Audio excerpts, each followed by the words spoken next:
편의점 앞에 검은 벤츠 5대가 일렬로 멈춰 섰습니다. 차 문이 동시에 열리면서 정장을 입은 남자들이 내려 저를 둘러쌌습니다. 리더로 보이는 남자가 차가운 표정으로 물었습니다. 사흘 전 할머니께 뭘 하신 겁니까? 이야기 시작하기 전에 구독 한번 눌러주시면 당신의 하루에 작은 기적이 찾아올 것입니다. 저는 편의점 알바생 박민수 27세입니다. 오후 6시 평범한 일상이 갑자기 영화 속 장면처럼 변했습니다. 눈앞의 남자들은 모두 고급 정장에 무선 이어폰을 끼고 있었고 그들의 눈빛은 농담을 받아들일 분위기가 아니었습니다. 저는 그냥 도시락 하나 사드렸을 뿐인데요. 제 떨리는 목소리가 저녁 공기를 타고 흘렀습니다. 남자는 고개를 끄덕이며 차 뒷문을 열었습니다. 타십시오. 할머니가 당신을 찾고 계십니다. 그 순간 제 머릿속엔 사흘 전 그날이 떠올랐습니다. 퇴근 시간이었던 오후 11시 편의점 앞에서 비틀거리던 할머니. 제가 부축해드리고 의자에 앉히고 따뜻한 도시락과 이온 음료를 드렸던 그 순간 택시비까지 10,000원을 드렸던 기억이 났습니다. 설마 그게 문제가 됐단 말인가?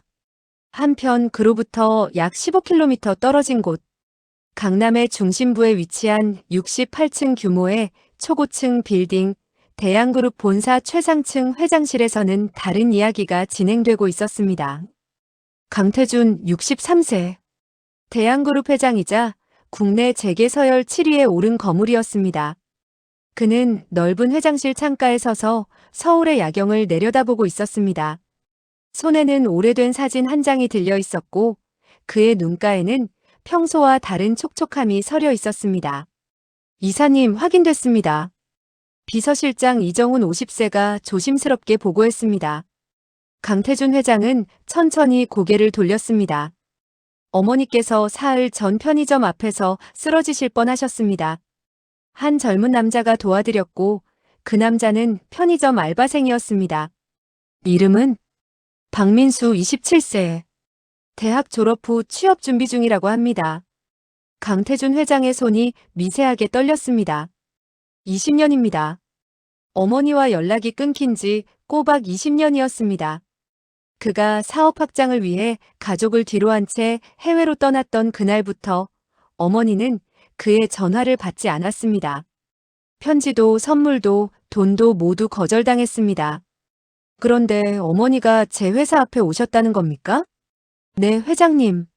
CCTV를 확인한 결과 어머님은 최근 한 달간 매주 이곳을 방문하셨습니다. 하지만 건물 안으로는 들어오지 않으셨습니다. 강태준 회장은 창밖을 응시한 채 긴 침묵을 지켰습니다. 그의 뇌리에는 어린 시절 어머니의 따뜻한 손길이 가난했지만 행복했던 그 시절이 스쳐 지나갔습니다. 그리고 자신이 선택한 길, 성공이라는 이름 아래 잃어버린 것들이 떠올랐습니다. 그 젊은이를 찾으십시오. 제가 직접 만나겠습니다. 이정훈 비서실장은 고개를 숙이고 회장실을 나갔습니다. 강태준 회장은 다시 사진을 내려다봤습니다. 사진 속 젊은 날의 자신과 어머니가 환하게 웃고 있었습니다. 그때는 돈보다 소중한 것이 무엇인지 알았던 것 같은데 언제부터인가 그 우선순위가 뒤바뀌어 버렸습니다. 차 안은 침묵으로 가득했습니다. 저는 뒷좌석에 앉아 밖을 내다봤습니다. 차는 강남 방향으로 달리고 있었고 점점 낯선 곳으로 향하고 있었습니다. 저기 할머니가 어디 계신 건가요? 운전석 옆자리에 앉은 남자가 백미러로 저를 바라봤습니다. 곧 도착합니다. 병원입니다. 병원이라는 단어에 제 심장이 철렁 내려앉았습니다. 설마 할머니께 무슨 일이라도 생긴 건 아닐까? 제가 드린 도시락이 상했던 건 아닐까? 아니면 제가 부축하다가 다치게 한 건 아닐까? 온갖 부정적인 생각들이 머릿속을 스쳐 지나갔습니다. 차는 서울 중심부의 한 대형 종합병원 VIP 동 앞에 멈춰 섰습니다. 건물 입구에는 보안 요원들이 배치되어 있었고 일반인의 출입이 통제되는 분위기였습니다. 이쪽으로 오시죠. 남자의 안내를 따라 엘리베이터를 탔습니다. 12층 VIP 병동. 복도는 고급 호텔처럼 조용하고 깨끗했습니다. 저는 남자를 따라 복도 끝 특실 앞에 섰습니다. 잠시만 기다려 주십시오. 남자가 노크를 하고 안으로 들어갔습니다. 저는 복도에 홀로 남겨진 채 불안한 마음으로 기다렸습니다. 약 2분쯤 지났을까 문이 열리고 남자가 고개를 끄덕였습니다. 들어오십시오. 병실 안은 예상과 달랐습니다. 침대에 누워 계신 할머니는 안색이 좋아 보였고 산소호흡기나 링거 같은 의료 장비는 보이지 않았습니다. 할머니는 저를 보자마자 눈물을 글썽이며 손을 내밀었습니다. 젊은이 왔구나. 할머니 괜찮으세요? 제가 드린 음식 때문에 탈이 나신 건 아니죠? 할머니는 고개를 저으며 웃음을 지었습니다. 아니란다. 내 덕분에 살았어. 그날 너를 만나지 못했다면 나는 아마도. 할머니의 말이 채 끝나기도 전에 병실 문이 다시 열렸습니다. 고급 수트를 입은 중년 남성이 들어왔습니다. 그의 뒤로는 의사로 보이는 사람과 간호사들이 따라 들어왔습니다. 어머니, 제가 왔습니다. 그 순간 병실 안의 공기가 얼어붙었습니다.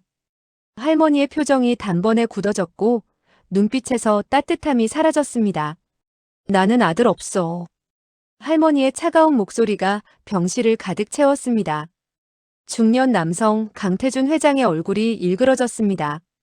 저는 상황을 파악할 수 없었지만 이곳에 있어서는 안 될 것 같다는 느낌이 들었습니다. 제가 나가 있을까요? 할머니가 제 손을 꼭 잡았습니다. 아니다. 내가 있어줘야 해. 내가 할 말이 있어. 강태준 회장은 문가에 서서 어머니를 바라봤습니다. 그의 눈에도 눈물이 고였습니다. 어머니, 저는 그저 어머니께서 무사하신지 확인하고 싶었을 뿐입니다. 무사한지는 20년 전에 궁금했어야지. 지금 와서 무슨 소용이야? 할머니의 목소리는 떨렸지만 단호했습니다.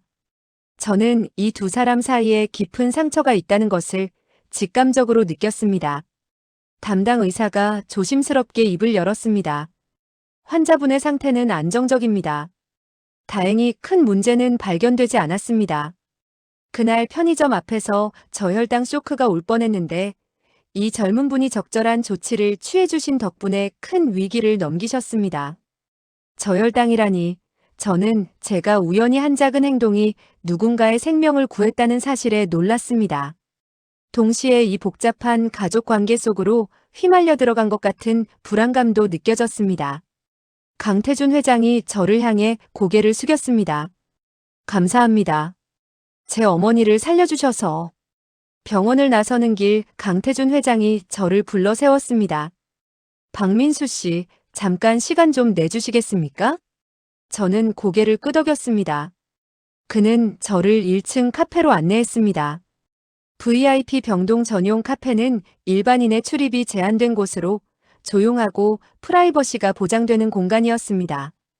커피를 마시며 강태준 회장은 천천히 이야기를 시작했습니다. 어머니와 저는 20년간 연락이 끊긴 상태입니다. 제가 사업 확장을 위해 해외로 떠나면서부터였죠. 어머니는 제가 가족보다 돈을 택했다고 하셨습니다. 그의 목소리에는 깊은 후회가 배어 있었습니다. 그때 저는 30대 중반이었습니다. 대한그룹은 이제 막 성장하기 시작한 중소기업이었고 중국 시장 진출이 절실했습니다. 하지만 그러려면 최소 3년은 해외에 있어야 했습니다. 어머니는 반대하셨죠. 당시 아버지께서 암 투병 중이셨거든요. 강태준 회장은 커피잔을 내려놓으며 창밖을 바라봤습니다. 저는 아버지께 간병인을 붙여드리고 떠났습니다. 돈으로 해결할 수 있다고 생각했죠. 하지만 제가 중국에 있는 동안 아버지께서 돌아가셨습니다.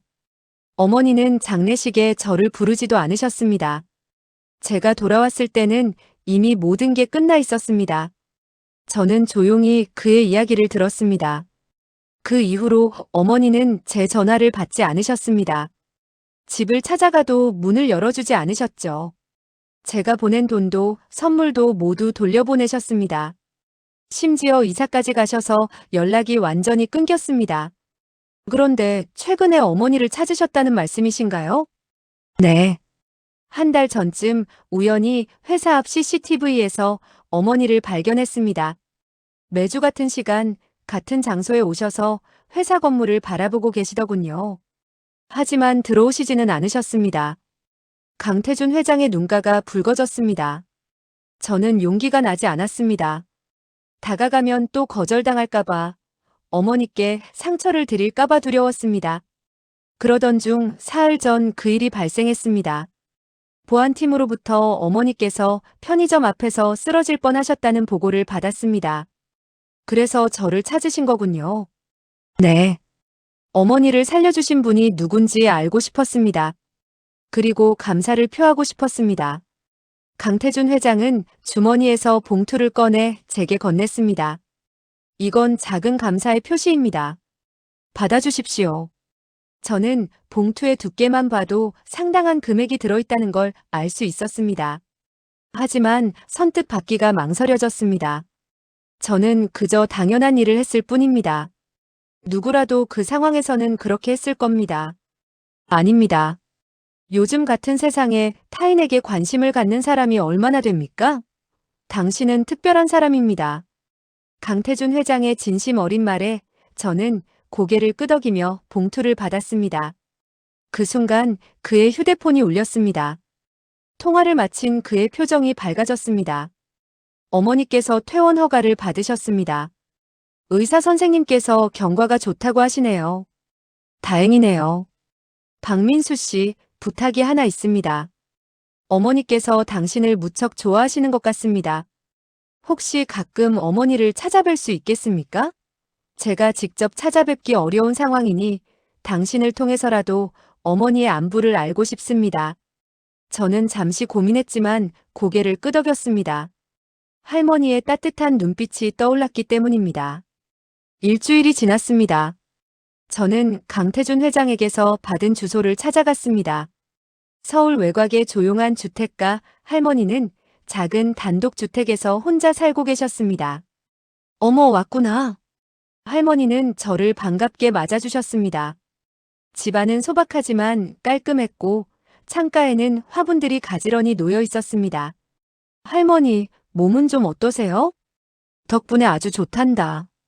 앉아라, 차 한잔 하자. 할머니가 준비해주신 보리차를 마시며 저는 주변을 둘러봤습니다. 벽에는 오래된 사진들이 걸려 있었습니다. 젊은 시절의 할머니, 남편으로 보이는 남성, 그리고 어린아이. 아마도 강태준 회장의 어린 시절 사진인 것 같았습니다. 할머니는 제 시선을 따라 사진을 바라봤습니다. 옛날 사진이지. 행복했던 시절이란다. 아드님과는 아직 연락하지 않으셨어요? 할머니의 표정이 굳어졌습니다. 그의 이야기는 하지 말자. 나한텐 이제 아들이 없어. 하지만 할머니, 회장님도 많이 후회하고 계시는 것 같던데요. 후회? 후회로 죽은 사람이 돌아오니? 후회로 잃어버린 시간이 돌아오니? 할머니의 목소리가 떨렸습니다. 저는 더 이상 말을 잇지 못했습니다. 남편이 암 진단을 받았을 때 그 애는 중국에 있었어. 사업이 바쁘다고 나중에 온다고 했지. 하지만 남편은 그 애를 기다리다가 눈을 감았어. 마지막 순간에도 아들 이름을 불렀단다. 할머니의 눈에서 눈물이 흘렀습니다. 장례식에도 안 왔어. 사업 때문에 못 온다고 문자 하나 보내더구나. 그때 깨달았지. 내 아들은 이미 오래전에 죽었다는 걸. 돈이 그 애를 집어삼킨 거야. 저는 할머니의 손을 꼭 잡았습니다. 할머니, 하지만 회장님은 지금이라도 관계를 회복하고 싶어 하시는 것 같아요. 늦었어. 너무 늦었단다. 그날 이후로 저는 일주일에 한두 번씩 할머니를 찾아뵙기 시작했습니다. 할머니는 저에게 맛있는 음식을 해주셨고 옛날 이야기를 들려주셨습니다. 그 시간이 저에게도 할머니에게도 위안이 되었습니다. 한편 강태준 회장은 제게 정기적으로 연락을 해왔습니다. 어머니께서 잘 계시는지요? 네, 건강하세요. 요즘은 화초도 가꾸시고 동네 친구들과도 자주 만나신대요. 다행입니다. 박민수 씨 덕분입니다. 그는 매번 감사 인사와 함께 약간의 사례비를 보내왔습니다. 저는 처음엔 거절했지만 그가 워낙 고집을 부려 결국 받게 되었습니다. 그 돈으로 저는 할머니께 필요한 물건들을 사드리곤 했습니다. 어느 날 할머니가 물으셨습니다. 민수야, 내가 우리 집에 자주 오는 이유가 뭐니? 돈을 받아서 그런 거니? 깜짝 놀란 저는 고개를 저었습니다. 아니에요, 할머니. 저는 그냥 할머니가 좋아서 오는 거예요. 할머니는 제 눈을 오래 들여다보시더니 고개를 끄덕였습니다. 그래, 내 눈은 거짓말을 하지 않는구나. 고마워, 민수야. 그 순간 저는 마음속으로 결심했습니다. 언젠가는 이 두 사람을 다시 이어줘야겠다고. 20년간 쌓인 오해와 상처를 풀어줘야겠다고. 하지만 그게 얼마나 어려운 일인지는 아직 몰랐습니다. 한 달이 지났습니다. 어느 날 집에 택배가 도착했습니다. 발신인은 대양그룹이었습니다. 박스를 열자 고급 시계 케이스가 나왔고 그 안에는 명품 시계가 들어있었습니다. 함께 봉투도 있었습니다. 봉투를 열자 감사 편지와 수표가 나왔습니다. 수표 금액은 500만 원이었습니다. 박민수 씨께 어머니를 돌봐주신 데 대한 감사의 마음을 담았습니다. 작은 선의가 누군가의 생명을 구할 수 있다는 걸 알려주셔서 감사합니다. 앞으로도 어머니를 잘 부탁드립니다. 대양그룹 회장 강태준. 저는 시계를 바라보며 복잡한 심정이 들었습니다. 이 정도로 감사를 표현하다니 강태준 회장이 얼마나 어머니를 걱정하고 있는지 느껴졌습니다. 동시에 이렇게 큰 보상을 받아도 되는 건지 의문도 들었습니다. 며칠 후 저는 할머니를 찾아갔습니다. 할머니는 평소와 다름없이 밝은 얼굴로 저를 맞아주셨습니다. 민수야, 오늘은 내가 특별한 요리를 준비했단다. 할머니가 차려주신 식탁에는 갈비찜, 잡채, 전 등 정성스러운 음식들이 가득했습니다. 할머니, 이렇게까지 안 하셔도 되는데요. 아니야, 내가 나한테 얼마나 잘해주는데. 이 정도는 해줘야지. 식사를 하면서 할머니가 물었습니다. 민수야, 요즘 직장은 구했니? 아직이요. 면접은 계속 보고 있는데 쉽지 않네요. 그래, 요즘 젊은이들이 힘들다지. 그래도 포기하지 말거라. 내 같은 착한 아이에게 좋은 기회가 꼭 올 거야. 할머니의 따뜻한 말에 저는 용기를 얻었습니다. 그날 저는 할머니께 시계와 수표 이야기는 하지 않았습니다. 할머니가 아드님과 연락하고 있다는 사실을 알면 서운해하실 것 같았기 때문입니다. 그날 밤 강태준 회장에게서 전화가 왔습니다. 박민수 씨, 선물은 잘 받으셨습니까? 네, 감사합니다. 하지만 너무 과분한 것 같습니다. 아닙니다. 그 정도로는 어머니의 생명을 구해주신 은혜를 갚기에 부족합니다. 그런데 어머니께서 요즘 어떠신지요? 건강하세요. 오늘도 맛있는 음식을 만들어주셨어요. 전화기 너머로 강태준 회장의 한숨소리가 들렸습니다. 어머니 요리 솜씨가 정말 좋으시죠? 제가 어렸을 때 어머니가 해주시던 갈비찜 맛을 아직도 잊을 수가 없습니다. 오늘 할머니가 갈비찜을 해주셨어요. 잠시 침묵이 흘렀습니다. 그랬군요. 혹시 박민수 씨, 부탁이 하나 더 있습니다. 다음 주가 제 생일입니다. 어머니께 꽃다발이라도 전해드리고 싶은데 박민수 씨가 대신 전해주실 수 있겠습니까? 물론이죠. 일주일 후 저는 고급 꽃다발을 들고 할머니 댁을 찾았습니다. 할머니는 꽃다발을 보시더니 표정이 굳어졌습니다. 이게 누구한테서 온 거니? 저는 말을 얼버무렸습니다. 하지만 할머니는 이미 눈치채신 것 같았습니다. 태준이가 보낸 거지. 저는 고개를 끄덕일 수밖에 없었습니다. 오늘이 그의 생일이구나. 내가 어떻게 잊을 수 있겠니? 할머니는 꽃다발을 받아 안으며 눈물을 흘렸습니다.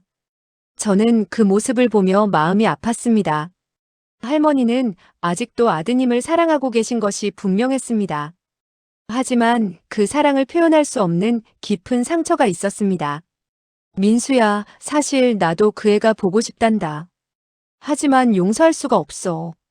남편이 돌아가실 때 그 애가 없었던 것을. 그게 너무 아파. 할머니는 꽃다발을 안은 채 한참을 울었습니다. 저는 할머니의 등을 쓸어드리며 함께 있어드렸습니다.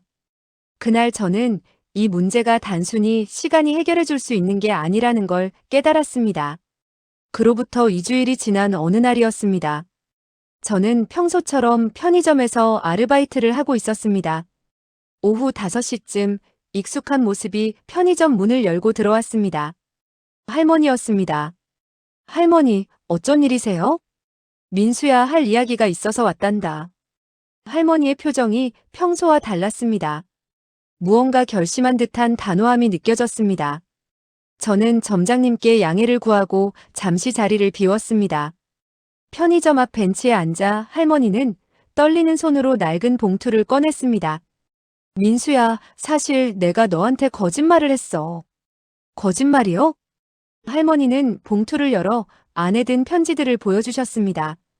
편지 봉투에는 대양그룹 회장실이라는 발신인 주소가 적혀 있었고 모두 강태준이라는 이름으로 되어 있었습니다. 이게 뭐예요? 태준이가 20년간 보낸 편지들이야. 매달 한 통씩 꼬박꼬박 보냈어. 저는 놀라서 할머니를 바라봤습니다. 하지만 할머니께서는 아드님이 연락도 안 하고 돈도 안 보냈다고. 그래, 거짓말이었어. 태준이는 한 번도 나를 잊은 적이 없었어. 편지마다 미안하다고, 사랑한다고, 용서해달라고 썼어. 돈도 보냈지. 하지만 나는 전부 돌려보냈단다. 왜요? 할머니의 눈에서 눈물이 흘렀습니다. 남편이 돌아가실 때 태준이가 없었던 게 너무 원망스러웠어. 하지만 시간이 지나면서 깨달았지. 내가 태준이를 벌주고 있었던 거야. 남편을 잃은 슬픔을 태준이한테 화풀이한 거였어. 할머니는 명함 한 장을 꺼냈습니다. 그날 내가 태준이 회사 앞에 간 이유는 용서를 빌러 간 거였어. 20년 동안 냉대한 것에 대해 사과하려고. 하지만 막상 회사 앞에 서니 용기가 나지 않더구나. 그래서 매주 가서는 그냥 건물만 바라보고 돌아왔어. 그러다가 편의점 앞에서 쓰러지신 거군요. 그래. 그날도 용기를 내려고 했는데 몸이 갑자기 휘청거리더라. 그때 내가 나타났어. 내 따뜻한 손길에 내가 깨달았단다. 세상에는 아직 선한 사람들이 있고 용서와 화해는 가능하다는 걸. 저는 할머니의 이야기를 듣고 충격을 받았습니다. 지난 한 달 동안 제가 알고 있던 모든 것이 뒤바뀌는 순간이었습니다. 강태준 회장은 냉정한 아들이 아니었고 할머니는 상처받은 어머니가 아니라 스스로를 벌하고 있던 분이었습니다. 그럼 이제 어떻게 하실 건가요? 태준이한테 가려고. 그리고 용서를 빌 거야. 20년이라는 시간을 낭비하게 해서 미안하다고 말할 거야. 할머니의 눈빛이 결연했습니다. 민수야, 내가 아니었으면 나는 평생 후회하며 살다 갔을 거야. 고맙다. 저는 할머니를 꼭 안아드렸습니다. 그 순간 제 가슴 속에서 뜨거운 무언가가 올라왔습니다. 제가 한 작은 선행이 한 가족의 20년 세월을 되돌리는 계기가 되었다는 사실이 믿기지 않았습니다. 할머니, 제가 같이 가도 될까요? 그래, 함께 가자. 내가 있으면 용기가 날 것 같구나. 다음 날 오전 10시, 저와 할머니는 대양그룹 본사 앞에 섰습니다. 68층 규모의 고층 빌딩이 하늘을 찌를 듯 솟아 있었습니다. 할머니는 건물을 올려다보며 깊은 숨을 들이쉬었습니다. 들어가자꾸나. 저희는 로비로 들어갔습니다. 안내 데스크의 직원이 저희를 보고 다가왔습니다. 어떻게 오셨습니까? 회장님을 뵙고 싶습니다. 직원은 난처한 표정을 지었습니다. 회장님은 사전 약속 없이는 면담이 어렵습니다. 그때 엘리베이터에서 이정훈 비서실장이 내려왔습니다. 그는 저희를 알아보고 놀란 표정을 지으며 다가왔습니다. 어르신, 박민수 씨. 어떻게 오셨습니까? 회장님을 뵙고 싶어서 왔습니다. 이정훈 비서실장은 잠시 망설이더니 고개를 끄덕였습니다. 알겠습니다. 이쪽으로 오십시오. 저희는 전용 엘리베이터를 타고 68층 회장실로 올라갔습니다. 복도를 지나 회장실 문 앞에 섰을 때 할머니의 손이 떨리고 있었습니다. 저는 할머니의 손을 꼭 잡았습니다. 괜찮으세요? 제가 옆에 있어요. 이정훈 비서실장이 노크를 하고 문을 열었습니다. 회장님, 손님이 오셨습니다. 회장실 안에서 강태준 회장이 일어섰습니다. 그는 할머니를 보는 순간 얼어붙었습니다. 이정훈 비서실장이 조용히 문을 닫고 나가자 회장실에는 저희 셋만 남았습니다. 오랜 침묵이 흘렀습니다. 강태준 회장이 먼저 입을 열었습니다. 어머니. 할머니는 눈물을 흘리며 아들에게 다가갔습니다. 태준아, 미안하다. 어머니, 아닙니다. 제가 잘못했습니다. 두 사람은 서로를 껴안으며 울기 시작했습니다. 20년간 쌓인 오해와 그리움, 후회와 사랑이 눈물로 흘러나왔습니다. 저는 그 모습을 보며 눈시울이 붉어졌습니다. 한참을 울고 난 후 할머니와 강태준 회장은 소파에 나란히 앉았습니다. 할머니는 그동안 감춰왔던 편지들과 진실을 모두 말씀하셨습니다. 어머니, 그럼 제 편지를 다 읽으셨단 말입니까? 그래. 한 통도 빠짐없이 다 읽었어. 하지만 답장은 못했구나. 미안하다. 아닙니다. 제가 아버지 임종을 지키지 못한 죄는 용서받을 수 없습니다. 할머니는 아들의 손을 잡았습니다. 아니야. 아버지도 이해하셨을 거야. 내가 가족을 위해 열심히 일했다는 걸. 내가 너무 이기적이었어. 강태준 회장이 저를 돌아봤습니다. 박민수 씨, 정말 감사합니다. 당신이 없었다면 저와 어머니는 영영 화해하지 못했을 겁니다. 저는 고개를 저었습니다.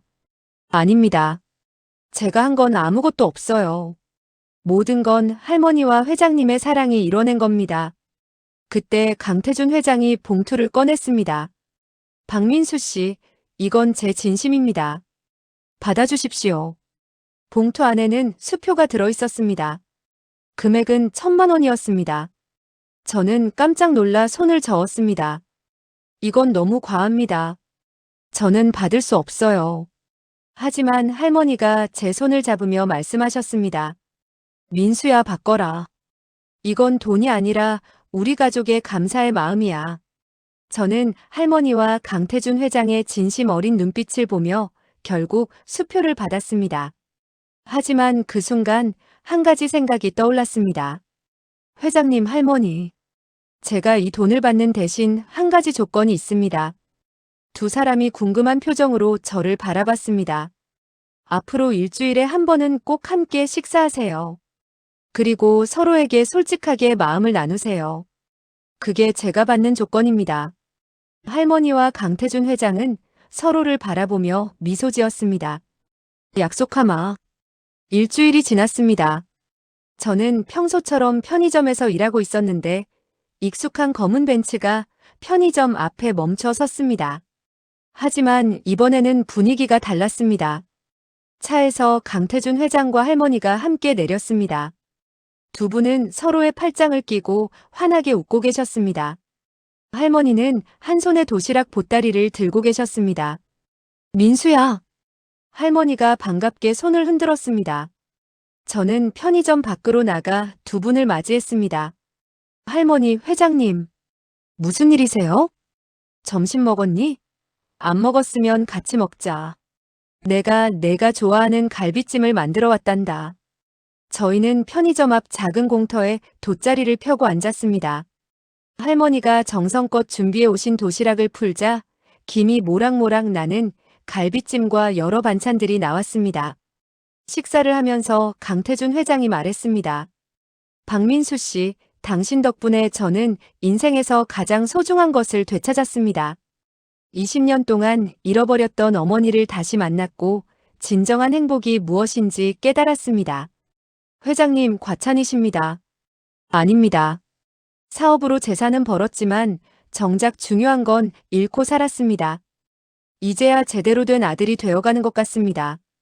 할머니가 제 손을 꼭 잡으며 말씀하셨습니다. 민수야, 내가 내게 가르쳐준 게 있어. 용서는 상대방을 위한 게 아니라 자신을 위한 거라는 것. 20년 동안 미움으로 산 건 나 자신을 괴롭힌 거였어. 이제야 자유로워진 기분이야. 저는 두 분의 모습을 보며 뿌듯함을 느꼈습니다.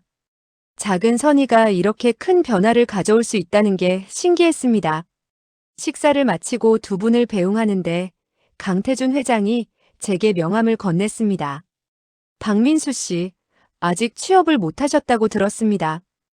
혹시 관심 있으시면 저희 회사에 지원해 보시겠습니까? 물론 정식 채용 절차를 거쳐야 하지만 당신 같은 인재라면 충분히 합격하실 겁니다. 감사합니다. 꼭 도전해 보겠습니다. 그리고 이건 어머니와 제가 함께 준비한 겁니다. 강태준 회장은 작은 상자를 건넸습니다. 열어보니 그 안에는 예쁘게 포장된 편지와 함께 장학금 증서가 들어 있었습니다. 당신의 선의에 보답하고 싶습니다.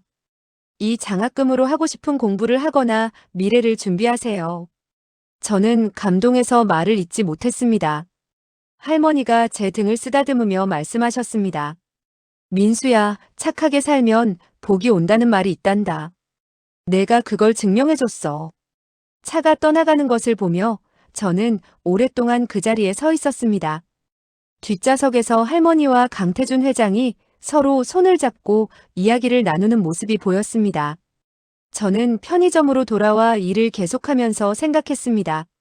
사흘 전 편의점 앞에서 쓰러질 뻔한 할머니를 도왔던 그 순간. 그때는 그저 당연한 일이라고 생각했습니다. 하지만 그 작은 선택이 한 가족의 20년 세월을 치유하고 제 인생까지 바꿔놓았습니다. 그날 저녁 집으로 돌아와 편지를 읽었습니다. 할머니의 손글씨로 쓰여진 편지였습니다. 사랑하는 민수에게. 내가 내게 준 건 단순히 도시락 한 끼가 아니었어. 세상에 대한 믿음, 용서할 수 있는 용기, 그리고 다시 사랑할 수 있는 힘이었단다. 20년 동안 닫아뒀던 내 마음의 문을 내가 열어줬어. 고마워, 정말 고마워. 언제나 건강하고 행복하길 바란다. 내 할머니가. 저는 편지를 가슴에 품고 창밖을 바라봤습니다. 도시의 불빛들이 반짝이고 있었습니다. 그 수많은 불빛 속에서 오늘도 누군가는 도움이 필요할 것이고 누군가는 그 도움을 줄 것입니다. 문득 생각했습니다. 때로는 작은 거짓말이 큰 진실보다 아름다울 수 있다고 생각했지만 결국 가장 아름다운 건 진실된 마음으로 서로를 대하는 것이라는 걸. 할머니와 강태준 회장이 20년 만에 화해할 수 있었던 건 결국 서로를 향한 진실된 사랑이 있었기 때문입니다. 저는 장학금 증서를 꺼내 들여다봤습니다. 이제 새로운 시작을 할 수 있을 것 같았습니다.